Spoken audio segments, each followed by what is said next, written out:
Lago for Coffee with the Candidates. I'm joined by Jim Shaw, and I am Colleen Smith, and we are sitting here with guest Norm Cohen. Norm, thank you so much for sitting down with us and having coffee. I think we should talk about that you're running for re-election for your 4th term for selectman in Lexington. And why don't we start with maybe you just kind of sharing, because you've been so experienced in this role, some of your greatest accomplishments that you're most proud of. Well, as you said, I am running for my 4th term. Back when I decided to run, let me give you a little bit of my background. Sure. First. I was the town council, the lawyer for the town, for 29 years.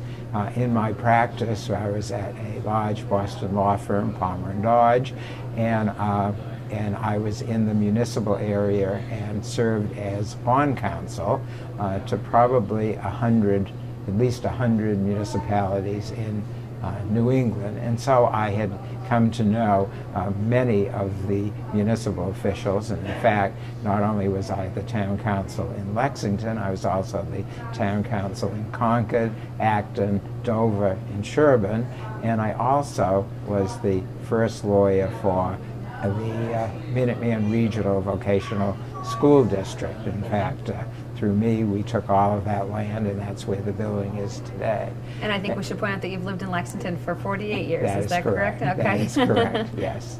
And so, after I retired, I ran for town meeting, and after a couple of years, a few people came up and said, you know, you really ought to run for selectman. And so in 2005, I did run for selectman. And since then, when I took office, there was in the town, things had not gone quite the way they had done for many years before. When I was practicing and people, well, how does Lexington do it? I was getting questions of, well, what's the matter with Lexington? And at that time, Moody's Rating Investment Services, who rates our bond issues, we still maintained our AAA bond rating, but for the first time we had a negative outlook.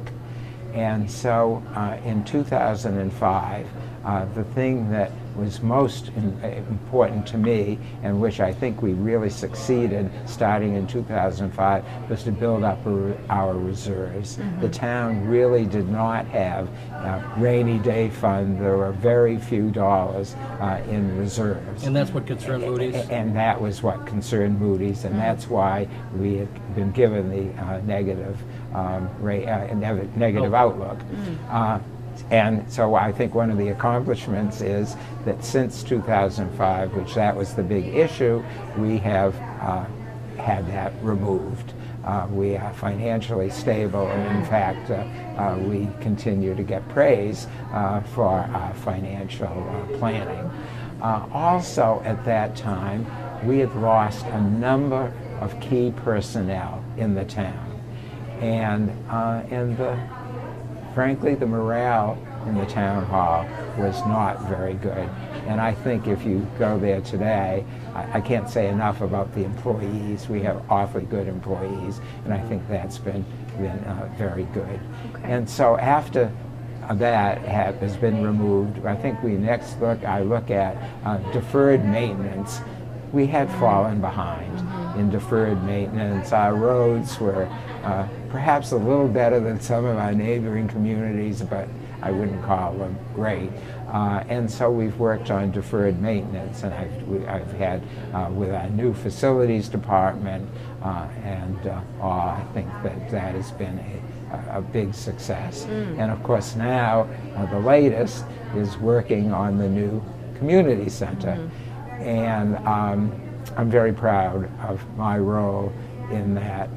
As some people know, I happen to have been on the board of the museum and library with all of the distinguished gentlemen from all over the northern section of the country. And it really was through me when it became known that that was to be solved that I had said I think the town might be interested, and we have So it you today. were uniquely positioned to advocate for LexMedia. Yes, I was.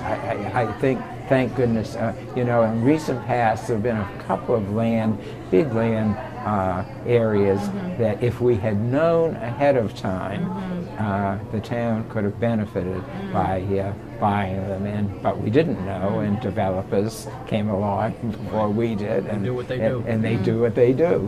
That's Well, right. in talking about the community center, why don't you share a little bit about where you see the vision of the center moving forward and the benefit for the town? Yeah, up until now we've had the senior center, and it's true. Certainly, we've gotten complaints. It isn't the best place, but a lot of the programs, and again, when I think about when it first started, and when I think today of our Human Services Department, which is another real accomplishment, and I give our town manager a lot of credit for thinking about that, and the Board of Selectmen, which it's not just one person, and the selectmen have to operate as a real board, which I think we do, came up with the reorganization of the Human Services Department, and that's helped with the senior center and the programming and so forth. And it's well managed. And it's well managed, but it clearly, I understand, I mean, there's not enough room where we are now for exercise programs, and we get complaints about that. And hopefully, my vision is that this will be a real community center. I really want to make sure that we look at the youth of the town, and when I think about some of the things, the Youth Services Council, which my predecessor, I think Bill Kennedy, was somebody who started that, and I've been a member of that when I became a selectman. We have to certainly look at that. I see the community center as bringing the whole community together. Really multifaceted. Very multifaceted. There's going to be a lot of things. Now, we've already appropriated some money, and today, by the way, I've been working on the warrant, and we're going to have to appropriate a little bit more money to get it open. But I think you'll find in the next year or two, when it opens, and that's first year and so forth, that it's something that the community is going to be very, very proud of. And I think that's one of the things that I hope to be working on if I'm reelected. And thank you for your role in making that be a possibility for the town. So why don't we talk a little bit about, you touched upon facilities, and why don't we talk about there's been conversations around needing a new fire house, and that the police station isn't up to where it should be. Can you talk a little bit about the role of the selectmen in looking at that and what's going to need to be done? Yes. Actually, to me, you've touched on perhaps the most immediate issue that is facing the town. There are some others, but that is one of the capital projects. And we are clearly, our fire station and police stations are outmoded. They really have lost, when they were first built, I'm sure they were just fine, but I think the fire station is over at least 50 years old and all. And I touched on the fact that how good I think our employees are and to do their work, but they do need infrastructure to do it properly. And so the time has come that we have to look into that. And by the way, in the schools, which we're doing, and Hastings School is another one, and I'm just thinking now of the next 3 or 4 or 5 years. There are other school projects that may be coming down the road, but those three, the fire station, the police station, Hastings, for example, they need to be done, but we have to do it in a way that we can afford. And there's where the selectmen come in. We are very fortunate that we have good financial management. We have bond issues that are coming due that will be paid off, and so debt can take its place. And we also have to bring in the public. We do have to bring in the public to make sure that they're on board and understand why we need these facilities. Look at our where our DPW is today, that had way outlived its usefulness, and we have a wonderful facility. And so I we have remember to do standing that. in the rafters with Bill Hadley prior to the breaking of the ground and looking out and seeing how they used to manage the trucks, just the logistics of moving trucks in and out of that old facility. It's a good thing it's a thing of the past. It was amazing, wasn't it? I'm not sure Yes. how they were able to do it, to be Yes. honest with you. Yes. You mentioned bond issues, and I know that's something that you've been close to. I know you were bond counsel. But recently the town has benefited through managing of bonds. I mean, the town... We certainly have, Yeah. and sometimes I think of myself, sometimes I'm sort of on the soapbox, and it never gets publicized, because I always think good news can be in the news also. Yes. Our last major bond issue that we sold was a little over $48.5 million, and these were to come due over the next 16 years. Wow. And you know what interest rate we got? 1.89%, our net interest cost. 1.89 for 16-year bonds. Which will save the community. I mean, you know, obviously, most of the time, when you plan, and we do plan conservatively, you say, well, let's see, we'll probably get 4% or something like that. I mean, it's just unbelievably low. But the savings to the community is going to be extraordinary. That's right.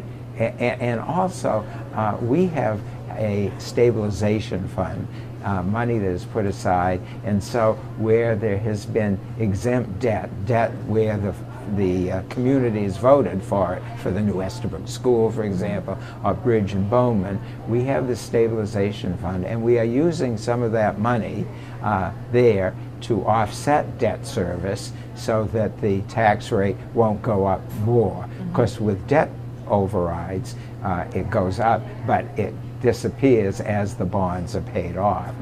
But so I think that we're well aware of, you know, that we have to phase in these projects, but we have to do them, in my opinion. In talking about that as well, or looking at the tax rate and helping the community, one of the things with the Community Preservation Act and that committee is, how do you see the benefits of that committee and how that helps kind of reduce some of the pressure? Yes. Well, I'm on that committee. I am one of the 9 members on that committee. The selectmen have 3 appointees to the committee, and I am one of them. This has been just a wonderful thing for the community. We have gotten millions of dollars from the state. Now, when we first went into it, and I guess I was one who thought, how did we miss this for the last 4 years? We've sort of lost out on about $6 million that we could have had. Then when I first went on, and the town went on, we got 100% match. And it went down to about 26%. This year, by the way, I think it's gone up to 54%. But even when it was 25 or 26%, and people said, well, it's going so low, we shouldn't be in it. And I thought, you know, if I'm out buying something and somebody says, well, I'll pay 26% of it for you, it's important. Right. It's been wonderful. We have been able to do things in some of our historic buildings that we would not have been able to do, or would have used the capacity and for other more important things. And now with that, we've been able to acquire open space. We've acquired new affordable housing, and of course, we're working with LexHab a little bit on this. LexHab has benefited from that, and also the Housing Authority, which I've always felt that the Housing Authority, their villages were all paid for out of the federal and state money, and all. And then suddenly, with recessions and so forth, the federal government and the state governments cut out all their money. So they had not enough to keep them in good repair. And so the Community Preservation Act has given us money. We have appropriated it to keep these villages in good repair. Right. And I remember one of the first, or one of the initial uses of CPC money was the refurbishing of the gravestones at the old burial ground. Yes. I mean, it was one of those, that was a project that really sorely needed our attention, but we really didn't have the resources for it. And along comes the Community Preservation Act, and that was one of the first things that was, that project then could move forward. Right. And it was one of those things that often gets lost in the mix Right. because it's, you know, where is it on the list of priorities?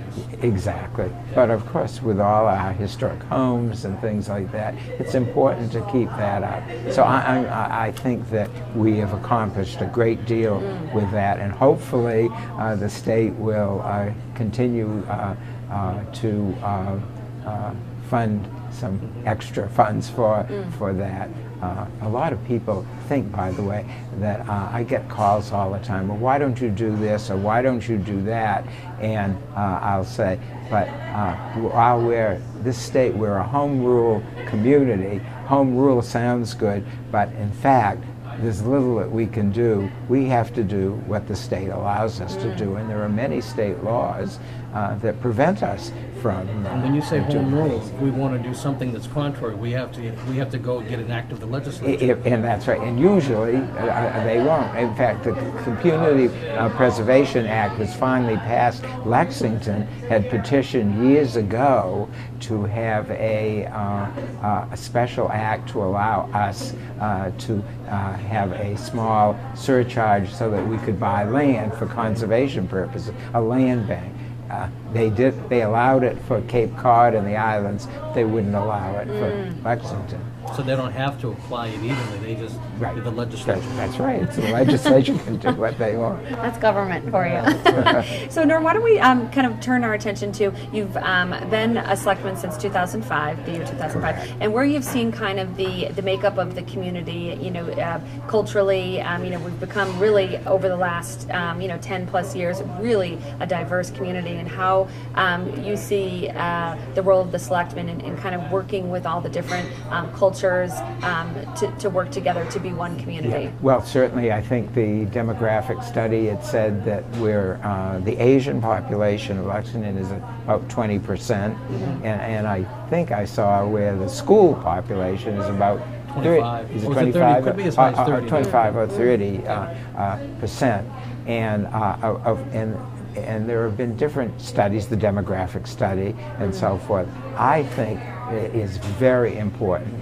to, and that's something I hope to continue. We have to be culturally diverse, and the selectmen, anything that we can do. I have been an advocate for, and I have talked to a number of people from the Asian community about running for town meeting.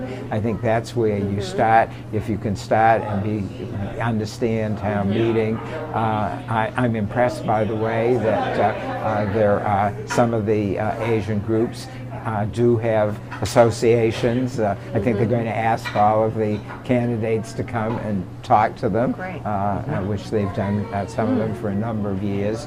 So I think it's very important, this a diverse community there, cultural community. Yeah. Well, I think we've come to the end of the interview. Yes, I think we have. It's very nice to sit down with you, Norm. Thank you for joining us for coffee. And thank you for having me. Yes, and thank you for all your years of service. Yeah, your years of service, and all your years of service prior to serving on the board. I know you've been a go-to guy for Lexington for a long time. So, well, people do call me about potholes, I will tell you.